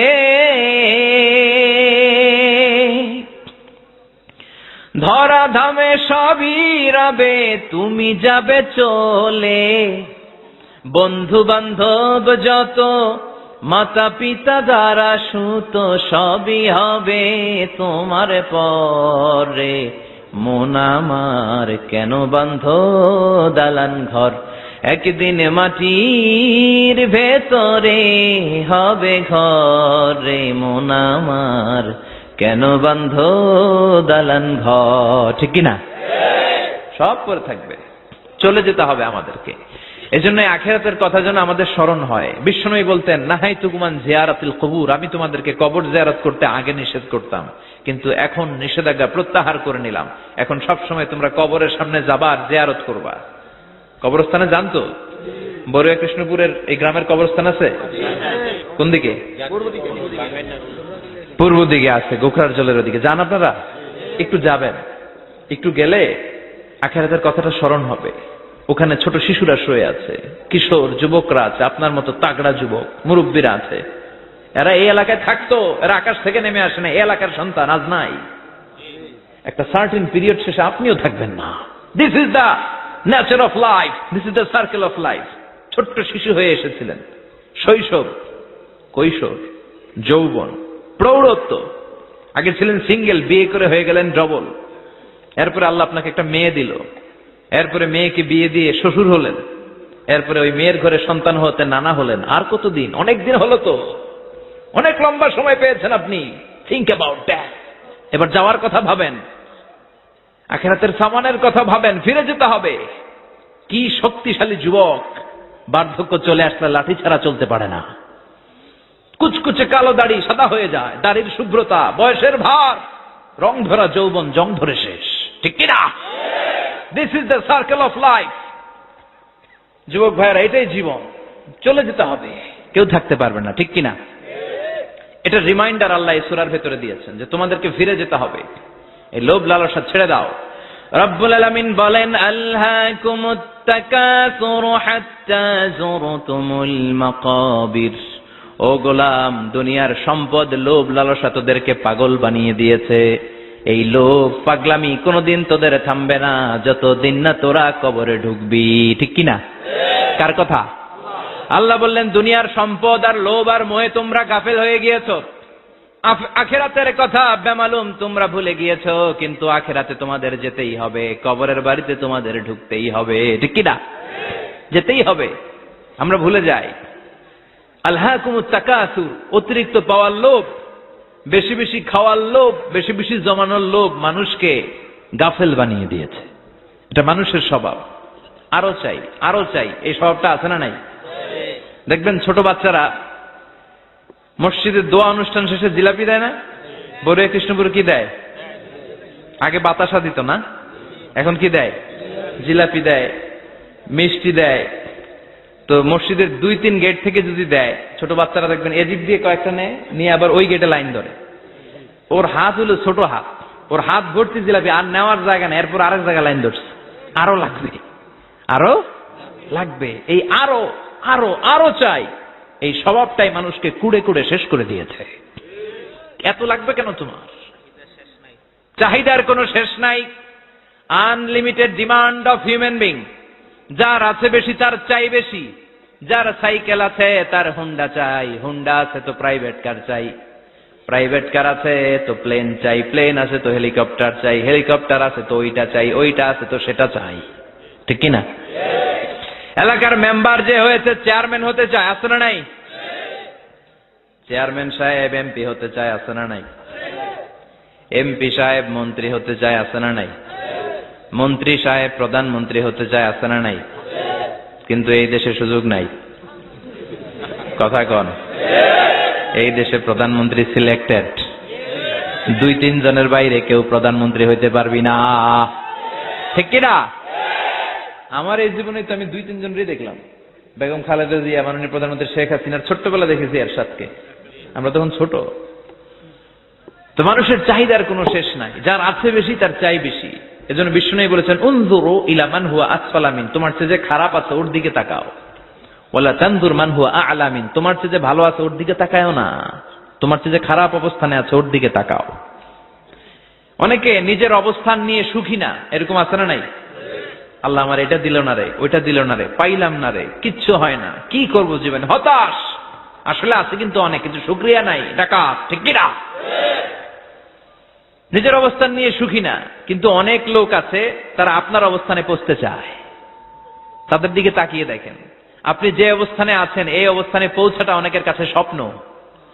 তারা প্রতিনিয়ত সংগ্রাম আর স্ট্রাগল করে যাচ্ছে আপনার অবস্থানে পৌঁছতে, আর আপনি এটা নিয়ে সন্তুষ্ট না। শেখ সাদির নাম শুনেছেন? বালাগাল উলা কাশাফাত দুজা, এই কবিতাটার রচয়িতা ইরানের বিখ্যাত এক কবি। উনি একবার আর্থিক সমস্যার মধ্যে দিয়ে সময় কাটাচ্ছেন। টাকা নাই, পয়সা নাই, পায়ে দেওয়ার মতো জুতা নাই। উনি খুব দুঃখ পেলেন, হায় রে, আমি ইরানের এত বড় কবি, আমার পায়ে দেওয়ার মতো জুতা নাই। দুঃখ ভরা মন নিয়ে রাস্তায় হাঁটতে বেরোলেন। হাঁটতে হাঁটতে হঠাৎ দেখলেন একটা লোক শুয়ে শুয়ে কাঁদছে, ওই লোকটার 2টা পাই নাই, পাই নাই। উনি সেজদায় পড়ে গেলেন, আল্লাহর কাছে ক্ষমা চাইলেন, আল্লাহ অনেক দিয়েছো, শুকর আলহামদুলিল্লাহ। এজন্য যেই পরিস্থিতিতেই থাকি না কেন আমরা কি পড়বো? জোরে বলেন, কি পড়বো? এজন্য আল কানাতু মিনাল ইসলাম, অল্পে তুষ্ট থাকার নাম হলো ইসলাম। সম্পদ লাগবে কিন্তু সম্পদের পাহাড় লাগবে না। ঠিক কিনা? অল্প খান, অল্প পড়েন, অল্প জামান, অল্পের ভেতরে বরকত ঢুকায়া দিছে কে? দেখবেন যাদের সম্পদ অল্প তারা সুখী বেশি। জরিপে এটা দেখা গিয়েছে, অনেক সার্ভেতে এটা এসেছে, যারা সম্পদশালী এরা দুঃখী বেশি। এদের দুঃখ বেশি, টেনশন বেশি। খুব স্বাভাবিক। টাকা যার বেশি রোগ তার বেশি, টাকা যার বেশি টেনশন তার বেশি, টাকা যার বেশি ঘরে শান্তি তার কম। আছে না নাই? ঘরের ভেতরে অশান্তি, ছেলে কথা শোনে না, ছেলে টানে গাঞ্জা, মেয়ে করে পরকিয়া। আছে না নাই? স্ত্রী কথা শুনে না, ভালোবাসা নাই, ঘরটা জাহান্নামের টুকরা। রোগ বালাই, এক একটা হসপিটাল বিল পরিশোধ করতে মাসে 5 লাখ 10 লাখ। আছে না নাই? কিছু খেতে পারে না, ডাক্তার একেবারে ডায়েট মেনু বেঁধে দিয়েছে। Diet, very diet menu. এটা এটা এটা এটা কিছুই খাবেন না, শুধু গরু খাবেন না, খাসি খাবেন না, চিংড়ি খাবেন না, খালি ঘাস খাবেন। ইচ্ছে মতো ঘাস খাবেন, মানে ঘাস জাতীয় যত আইটেম আছে সব খাবেন। শাক খাবেন, সবজি খাবেন, সালাদ খাবেন। গরু, চিংড়ি, মুরগি, গোশত, ইলিশ কিছু খেতে পারে না। তাহলে রোগ বেশি, খাওয়ার মজা নাই, ঘরে সাংসারিক শান্তি নাই, খালি ব্যারাম আর ব্যারাম। ঠিক কিনা? কিন্তু সম্পদের পাহাড় ঘটেছে। আর অল্প যারা খায়, অল্প পড়ে, রিক্সাওয়ালা, কুলিওয়ালা, অল্প বেতনের চাকরি, কিন্তু হক হালালি মেনে চলে, দেখবেন শান্তি আছে অনেক। হ্যাঁ, বাসা ভাড়া দেয়, ফ্যামিলি চালায়, বাচ্চাদের স্কুল বিল, এরপরও মাস শেষে 1-2 হাজার টাকা হাতে থেকে যায়। আর ওর প্রতি মাসে 10 কোটি টাকা ইনকাম, তারপরও ব্যাংকের ঋণ আছে না নাই? সুখ কারে বলে? কিভাবে আপনি সুখকে ডিফাইন করবেন? সুখ তো টাকায় কিনা যায় না। শান্তি টাকা দিয়ে হয় না, শান্তি দেওয়ার মালিক কে? শান্তি আছে অল্প খেয়ে শুকর করার মধ্যে, শান্তি আছে আলহামদুলিল্লাহর মধ্যে। চিল্লায় বলেন ঠিক কিনা? এজন্য অল্প খাবো, অল্প পড়বো, অল্প জামাবো, অল্পের ভেতরে বরকত দিয়েছে কে? দেখেন, ধনী ভাইরা খেতে পারে না, কিন্তু রিক্সাওয়ালার কি সমস্যা হয়? রিক্সাওয়ালারা সব খেতে পারে। কুলিওয়ালা, দিনমজুর, এরা একেবারে স্লিম, সুঠাম দেহি, মেদহীন পেট, পেটে কোনো মেদ নাই, ভুড়ি নাই, আর কোটিপতিদের মেদ আছে না নাই? এত বড় বড় পেট, ঠিক কিনা? আমাদেরও পেট আছে, তবে হালাল পেট, এটা হারাম টাকা দিয়ে এই ভুড়ি বানাই নাই আমরা। চিল্লায় বলেন ঠিক কিনা? রিক্সাওয়ালা, কুলিওয়ালা নিজেও নামাজ পড়ে, বউও নামাজ পড়ে, বাচ্চাটাও নামাজ পড়ে, রিক্সা চালায় আর জিকির করে লা ইলাহা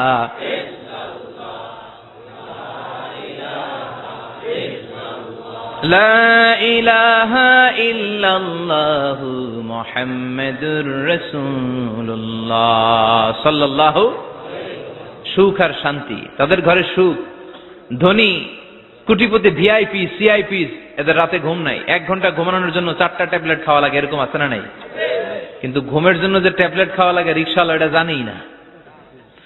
ওর যেখানে রাইত ওইখানেই, ওর মাথা বিছনায় লাগতে দেরি, ওর ঘুম আসতে দেরি হয়, ওর ঘুমে নাকের ডাকের আওয়াজে ট্রাকের ইঞ্জিনও ফেল। সুবহানাল্লাহ পড়েন।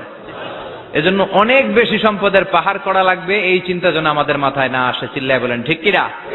এজন্য রব্বুল আলামিন বলেন আলহাকুমুত তাকাসুরু হাত্তা যুরতুমুল মাকাবির। বেশি বেশি সম্পদ উপার্জনের আকাঙ্ক্ষা তোমাদেরকে আখিরাত থেকে গাফেল বানিয়েছে।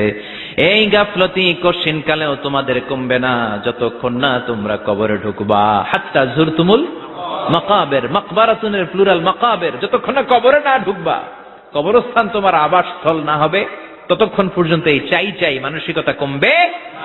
মানুষের স্বভাব হলো আরো চাই, আরো চাই, আরো চাই করে। ফকিরেরা কারা? আল্লাহ গালি দিয়ে বললেন তোরা সব ফকিরনি। তোরা কি? ইয়া আইয়ুহান নাসু আনতুমুল ফুকারাউ ইলাল্লাহ ওয়াল্লাহু হুয়াল গানিয়ুল হামিদ। সুবহানাল্লাহ পড়েন।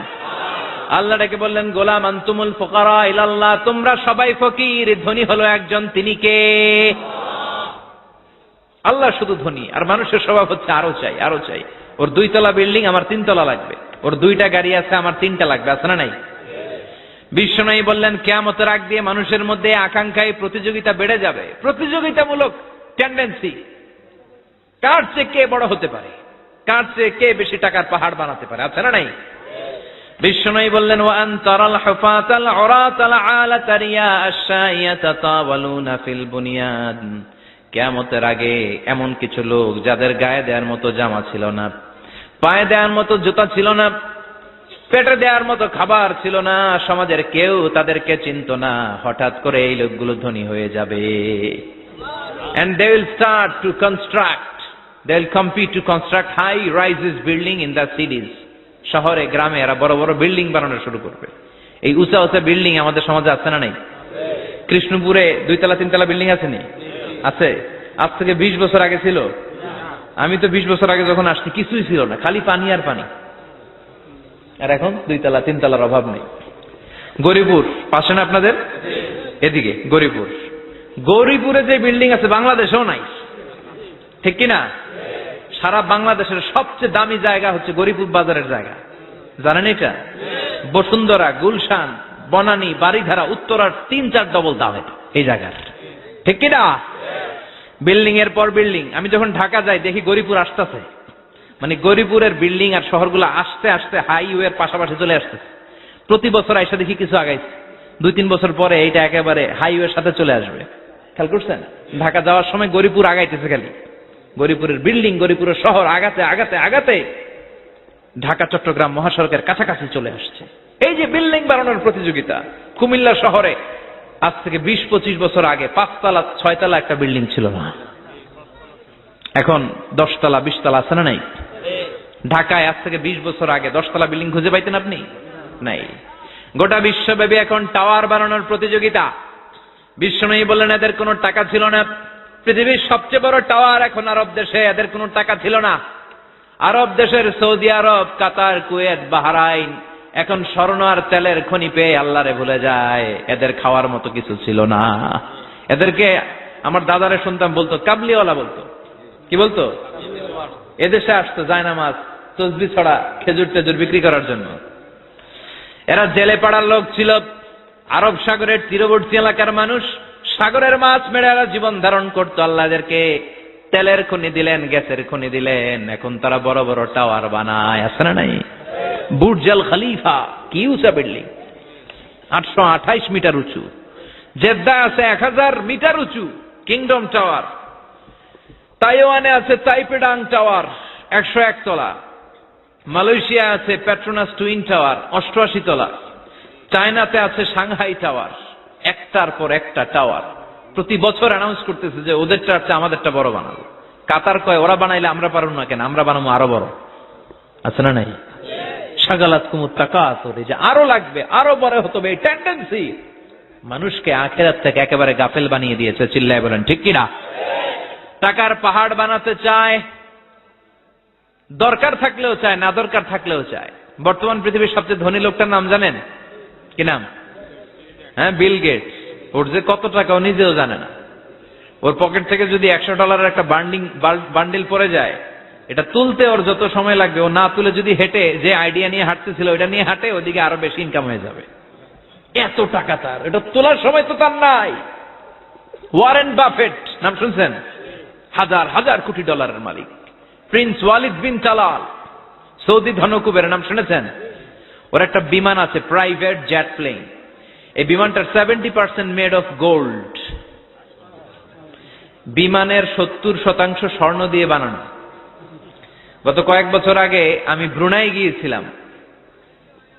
ব্রুনাইয়ের সুলতানের নাম হাসান আল বালখিয়া। উনি একটা প্যালেস আরবিতে বলে কাসার, মানে হচ্ছে রাজপ্রাসাদ। পৃথিবীর সবচাইতে বড় রাজপ্রাসাদ ব্রুনাইতে বান্দার শরীফ বেগাওয়ানে অবস্থিত। আমি গিয়েছি ওখানে। প্রায় 1800 থেকে 2000 কক্ষ আছে ওই প্যালেসে, রাজপ্রাসাদে। ওই রাজপ্রাসাদের টয়লেটের কমোড গুলো মেড অফ গোল্ড, স্বর্ণ দিয়ে বানানো। নাউজুবিল্লাহ পড়বেন না? এই হাসান আল বালখিয়া নিজে বিমান চালায়। ওর সংগ্রহে 500টা রোলস রয়েস লাক্সারিয়াস কার আছে। 500 রোলস রয়েস। গুগল ইউটিউব যারা করেন সার্চ দিয়ে দেখবেন ওর কি পরিমাণে গাড়ি। রোলস রয়েস গাড়ি হচ্ছে one of the luxurious car in the world. Car ব্র্যান্ডের মধ্যে যত দামি কার ব্র্যান্ড আছে এর মধ্যে রোলস রয়েস একটা, যেগুলোর দাম কমসে কম এদেশের টাকায় 8 কোটি থেকে 10 কোটি টাকা। আচ্ছা বলেন, এই গাড়িগুলো যারা হাই প্রোফাইলের ভিআইপি, তারা ফ্যামিলির সবাইকেও যদি একটা করে গাড়ি দেয়, একজনের কয়টা গাড়ি দরকার? 5টা, 10টা, 20টা। ধরলাম যে 20টা গাড়ি লাগবে ওনার। 500 গাড়ি দিয়ে উনি কি করবে? তার সংগ্রহে 500টা রোলস রয়েস। স্বর্ণেরও গাড়ি আছে, তার স্বর্ণের পালঙ্ক আছে, আমি দেখে এসেছি। পোরশে, ফারারে, লাম্বরগিনি, এই টাইপের যে ব্র্যান্ড গুলো আছে, অভাব নাই। তার মানে আছে, যার বেশি চায় তত বেশি। চিৎকার করে বলেন ঠিক কিনা? এজন্য আল্লাহ বললেন, আলহাকুমুত তাকাসুরু হাত্তা যুরতুমুল মাকাবির। দুনিয়ার লোভ তোমাদেরকে আখিরাত থেকে গাফেল বানিয়ে দিয়েছে। দুনিয়ার লোভ লালসার মধ্যে পড়ে আখিরাতকে বেমালুম তোমরা ভুলে গিয়েছো। এই গাফলতি কোনোদিন কমবে না যতদিন না তোমরা কবরে ঢুকো। ঠিক কিনা? সম্পদ উপার্জনে ইসলাম বাধা দেয় না, কিন্তু সম্পদ হৃদয়ে স্থান দেয়া যাবে না। সম্পদ উপার্জন করতে হবে, খরচ করে ফেলতে হবে। বেশি সম্পদশালী হতে হলে আল্লাহর সন্তুষ্টির জন্য যাকাত দিতে হবে। কে দিতে হবে? দে যাকাত, দে যাকাত, তোরা দে রে যাকাত, তোর দিল খুলবে পরে, আগে খুলো খাত। দে যাকাত, দে যাকাত, তোরা দে রে যাকাত। ঠিক কিনা? দিল পরে খুলবে, আগে হাত খোলেন। হাত খুললে দেখবেন দিলটারে খুলে দিয়েছে কে? সাইয়েদনা মুসা আলাইহিস সালামের জামানায় ওনার চাচাতো ভাই ছিল মিশরের সবচাইতে বড় ধনী, যাকাত দেয় নাই। তার কি করুণ পরিণতি হয়েছে কোরআনে আছে না নাই? এত সম্পদ ছিল, তার সম্পদগুলো সে সিন্ধুকে আটকে রাখতো। আর এই সিন্ধুকের চাবিগুলো আলগানোর জন্য, কাঁধে নেওয়ার জন্য 10 জন লোক লাগতো। সিন্ধুক কাঁধে নেওয়ার জন্য, সিন্ধুকের চাবির গোছা কাঁধে নেওয়ার জন্য কয়জন? তাহলে কি পরিমাণ সম্পদ ছিল? সাইয়েদনা মুসা বললেন, সম্পদের মালিক তুই হস নাই, আল্লাহ বানাইছে। কারণ বলে, ইন্নামা উতীতুহু আলা ইলমিন ইনদি, আল্লাহ আমারে সম্পদ দেয় নাই, আমি আমার মেধা খাটিয়ে সম্পদ বানিয়েছি। যাকাত আমি দিব না। মুসা বললেন, তাহলে আযাবে পড়বি। কারণ কই পারলে আযাবান, পারলে আযাবান। আল্লাহ বললেন, ফাখাসাফনা বিহি ওয়া বিদারহিল আরদ। ও মুসা, নিরাপদ দূরত্বে চলে যাও, এখনই ভয়ঙ্কর ভূমিকম্প হবে, আযাব দেব। কারণ সহ কারণের সব সম্পদ আমি জমিনের ভেতরে ঢুকায়া দেব। আমি নিজে কারণের বাড়ি দেখে এসেছি। মিশরের রাজধানী কায়রো থেকে প্রায় 150 কিলো দূর একটা জেলা আছে, ফায়ুম জেলা। ওইখানে কারুনকে আল্লাহ তার সব সম্পত্তি সহ মাটিতে দাবিয়ে দিয়েছেন। দাবাতে দাবাতে হাঁটু পর্যন্ত যখন কারুন জমিনে দেবে যায়, ভাবছে উঠে যাবে। কোমর পর্যন্ত যখন মাটির মধ্যে দেবে যায়, ভাবছে উঠতে পারবে। গলা পর্যন্ত যখন দেবে যায়, হাত তুলা কয় আমি ঈমান আনলাম। ও মুসা, সব সম্পদ তোর আর তোর আল্লাহর, লইয়া যা, খালি আমারে বাঁচা, আমারে। সব গাদ্দারদের একই পরিণতি। ফেরাউনরেও যখন আল্লাহ লোহিত সাগরে পানি খাওয়াতে খাওয়াতে পেটটা এত বড়, হাত তুলা কয় আনা মিনাল মুসলিমিন, আমি মুসলমান, আমি ভালো মানুষ। আল্লাহর কোরআন সাক্ষী, সে বলেছে আনা মিনাল বনি ইসরাইলরা যে আল্লাহরে মানে, আমিও তারে মানি, আমিও আল্লাহর দলের একনিষ্ঠ কর্মী।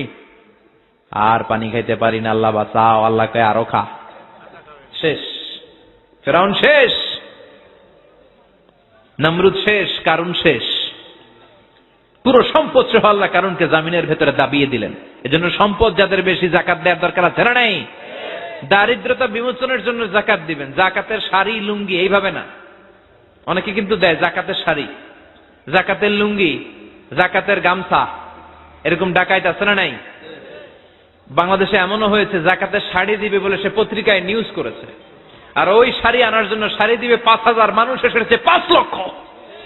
পদপৃষ্ঠ হয়ে 11 জন নারী এক জায়গায় মারা গিয়েছে। কিয়ামতের দিন আল্লাহ বিচারের কাঠগড়ায় এই বিজনেস ম্যাগনেটকে দাঁড়িয়ে সেদিন জিজ্ঞাসা করবে যে কেন তুই এদেরকে কষ্ট দিয়েছিলি? চিল্লা এখন ঠিক কিনা? এদের মৃত্যুর দায়ভার এই শিল্পপতি এড়াতে পারবে না। জাকাতের শাড়ি, জাকাতের লুঙ্গি বিতরণের জন্য আল্লাহ তোমারে ধনী বানায় নাই। ধনীদের দায়িত্ব হলো গরিবের হাতে সম্পদ পৌঁছে দেয়া। ও ফি আমওয়ালিহিম হাক্কুন লিসাইলি ওয়াল মাহরুম। গরিব আমার কাছ থেকে সম্পদ আর জাকাত নিয়ে সে আমার প্রতি করুণা করেছে। আমি জাকাত দেই বলে আমি কোনো দয়া দেখাই নাই। কথা বুঝতে পেরেছেন? আইডিয়াটা ক্লিয়ার করে নেন। জাকাত দেয়া আমার জন্য কি? কথা বলেন, ফরজ। আর যে জাকাত নেয় তার জন্য জাকাত খাওয়া কি ফরজ? আমি গরিব মানুষ, আমি জাকাত খাবো না, না খাইয়া থাকুন, রোজা রাখুন। কথা কন, আমার যে জাকাত নেওয়া লাগবে এমন কোনো কথা নেই, কিন্তু আমি যে ধনী আমার দিতেই হবে, এটা ফরজ। তার মানে আমি দিয়ে আমি দয়া করি নাই, ও নিয়ে আমারে বাঁচাইয়া দয়া করে গেছে। চিৎকার করে বলো ঠিক কিনা? ইসলাম বলে রাস্তার এক পাশে 5 তলা আর এক পাশে গাছতলা, এটার নাম ইসলাম না। ওয়া ফি আমওয়ালিহিম হাক্কুন লিসাইলি ওয়াল মাহরুম। খেটে খাওয়া মানুষ, সুবিধা বঞ্চিত মানুষদের দ্বারে যে তুমি জাকাতের টাকা পৌঁছে দাও। জাকাতকে ফরজ করা হয়েছে দারিদ্রতা বিমোচনের জন্য। আপনি শাড়ি লুঙ্গি দিলে কি হবে? ওরে শাড়ি দিচ্ছেন দুপুরে, রাত্রেবেলা ও আরেক জায়গায় লাইন ধরে আছে, বিরিয়ানির প্যাকেট দিতেছে ওইখানে। কথা কোন, সারাটা বছর ও জাকাতের টাকা নেবে, ওর কিচ্ছু হবে না। বরং এমন কিছু তাকে করে দিতে হবে যেটা দিয়ে সে ফ্যামিলি লিড করতে পারে। একটা সিএনজি কিনে দেন, ওই ফ্যামিলিতে কোনো যুবক থাকলে সিএনজি চালায়া, অটো চালায়া ফ্যামিলিটারে চালাবে। একটা টঙের দোকান করে দেন, চায়ের দোকান, চা বিক্রি করে ফ্যামিলিটারে চালাবে। অস্ট্রেলিয়ান একটা গাই কিনে দেন, গরুর দুধ বিক্রি করে তার ফ্যামিলি চলবে। কিংবা মাছের একটা খামার করে দেন, মুরগির খামার করে দেন, ঠিক কিনা? ওমরে ফারুক বলতেন এমন ভাবে জাকাত দাও যাতে করে যাকে জাকাত দিয়েছে জীবনে কোনোদিন সেজন্য আর কারো কাছে যে হাত পেতে জাকাতের জন্য দাঁড়িয়ে না থাকে। এই বিধানটা কার? এজন্য আল্লাহ বললেন আলহাকুমুত তাকাসুরু হাত্তা যুরতুমুল মাকাবির। দুনিয়ার লোভ লালসা তোমাদের কমবে না যতদিন না তোমরা কবরে ঢুকো। কার কথা? চিল্লায় বলেন কার? এজন্য দুনিয়ার প্রতি যে আমাদের লোভ, এটা কি বাড়াইতে হবে না কমাইতে হবে? এই দুনিয়ার জীবন এটা ক্ষণিকের। আমাল হায়াতুদ দুনিয়া ইল্লা মাতাউল গুরুর। এটা ভোগের সামগ্রী, আজ আছে কাল না, এটা হাতের ময়লা। দুনিয়ার এই জীবনের দৃষ্টান্ত হচ্ছে 4টা স্বর্ণের টুকরা আর 3টা লাশের মতো। স্বর্ণের টুকরা 4টা, চিৎকার করে বলেন তো কয়টা? লাশ 3টা, জোরে বলেন কয়টা? অনেক অনেক আগের যুগের 3 জন যুবক জীবিকার তাগিদে তারা বের হয়েছে, কর্মসংস্থান করে খাবে। প্রতিমধ্যে তারা গুপ্তধন পেয়েছে, স্বর্ণের বার পেয়েছে, তো বড় বড় 4টা পেয়ে তারা মহা খুশি। আমাদের আর কাজ করা লাগবে না, এগুলো বেচে আজীবন খাবো, সুখে থাকবো। তো 3 জন মিলে বললো 4টা স্বর্ণের টুকরা 3 জনের মধ্যে ভাগ করে দেওয়ার আগে একজন এক কাজ কর, বাজার থেকে কিছু রুটি নিয়ে আয়, খুব ক্ষুধা লেগেছে, খেয়ে নেই। একজন রে রুটি আনতে পাঠিয়ে 2 জন মিলে ভাবে ওইটারে যদি মেরে ফেলতে পারি তাহলে তো তোর আর আমার মধ্যে কোনো ঝামেলা নাই। স্বর্ণের টুকরা কয়টা? তুই নিবি 2টা, আমি নেব 2টা। আর যেটারে রুটি আনতে পাঠাইছে ওইটা মনে মনে ভাবতেছে রুটির মধ্যে বিষ মিশাই নিয়ে যাব। কি মিশাবো? বিষ খাইয়া ওইটা শেষ, সবগুলো আমার। তো বিষ মিশায় নিয়ে আসছে, আর আগের পরিকল্পনা অনুযায়ী এই দুইজন মিলে তাকে নৃশংসভাবে হত্যা করেছে। হত্যার পরে কয় প্রচন্ড ক্ষুধা লাগছিল, আগে খাইয়া লই। দুইজন মিলে বাজার থেকে আনা বিষ মাখানো রুটি খেয়ে ওই দুইটাও শেষ। স্বর্ণের জায়গায় স্বর্ণ পড়ে আছে, স্বর্ণগুলো নেয়ার মতো মানুষ আর নাই, ঠিক কিনা? এজন্য মানুষের এই চাহিদা কমবে না। বিষ্ণু বলেন, লাউ আন্না লিকুল্লি ইবনে আদম ওয়াদিয়ান মিন যাহাব আহাব্বা আই ইয়াকুনা ইলাইহি ওয়াদিয়ান।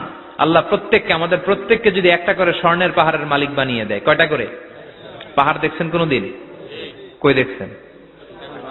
চিটাং গেছিলেন? এই চট্টগ্রামে গেলে দেখা যায় কি পাহাড়। এই একটা পাহাড় স্বর্ণের, এক একটা স্বর্ণের পাহাড়ের মালিক যদি আমাদের এক একজনকে বানায় দেওয়া হয়, এরপর আমরা চাবো আরেকটা স্বর্ণের পাহাড়ের মালিক কেমন করে হওয়া যায়।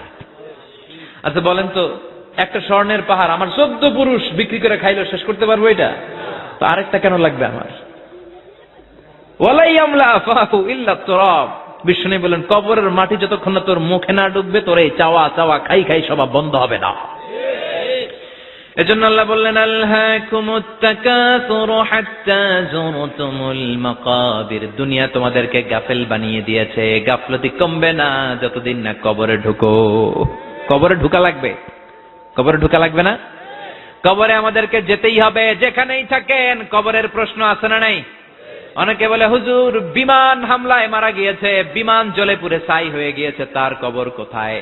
তার আত্মাটা যেখানে আছে ওই জায়গায় প্রশ্ন আছে না নাই? অনেকে বলে, হুজুর সাগরের মধ্যে পড়ে মারা গিয়েছে, তিমি মাছ খেয়ে ফেলেছে, তার কোনো অস্তিত্ব নাই, কিন্তু তার রুহুটা আছে না নাই? প্রতিটা রুহু সংরক্ষণ করে কে? প্রত্যেকটা আত্মা আল্লাহর কাছে সংরক্ষিত থাকে। প্রতিটা রুহু, প্রতিটা মানুষ মালাকুল মাউতকে দেখতে পায়। আপনিও দেখবেন, আমিও দেখব। মুমিনদের কাছে এসে মালাকুল মাউত একজন যুবকের বেশে সাদা ধবধবে জুব্বা পরে সুগন্ধি মেখে মুমূর্ষু ব্যক্তির শিয়রে বসে বসে বলে, ইয়া আইয়াতুহান নাফসুল মুতমাইন্নাহ, হে প্রশান্ত আত্মা, উখরুজি ইলা মাগফিরাতুল্লাহি ওয়া রিদওয়ানি, আল্লাহর ক্ষমা আর দয়ার দিকে বের হয়ে আসো। বলা মাত্রই মুমিনের আত্মাটা স্মুথলি বের হয়ে আসে। কাফান মিন আকফানিল জান্নাহ, হানুত মিন হানুতিল জান্নাহ, জান্নাত থেকে আনা সুগন্ধি কাফনের মধ্যে পেঁচিয়ে তিনি রূহটাকে নিয়ে ইল্লিনে চলে যায়। সরাসরি দেখে মালাকুল মাউতকে। আর যারা ইসলাম বিরোধী, কোরআন বিরোধী, তাদের সামনে এসে মালাকুল মাউত ত্রাস সৃষ্টি করে। আগে ধমক। হাইওয়েতে মাঝে মাঝে ডাকাতি হয় না? বাসগুলোর মধ্যে যখন ডাকাতি হয়, বাসে থাকে 50 জন, ডাকাত ঢুকে 5 জন। এই 5 জনের ভয়ে সবগুলো পেশাব করে দেয়, কারণ ত্রাস সৃষ্টি করে। এসেই চাইনিজ কুড়াল দিয়ে আগে কুবায় দেয় 4-5 জনের। রক্ত দেখে কি দেওয়ার সব আগে রেডি করে রাখে। মালাকুল মাউত এসে কাফের, নাস্তিক, মুশরিকদের সামনে সেরকম একটা ত্রাস সৃষ্টি করে।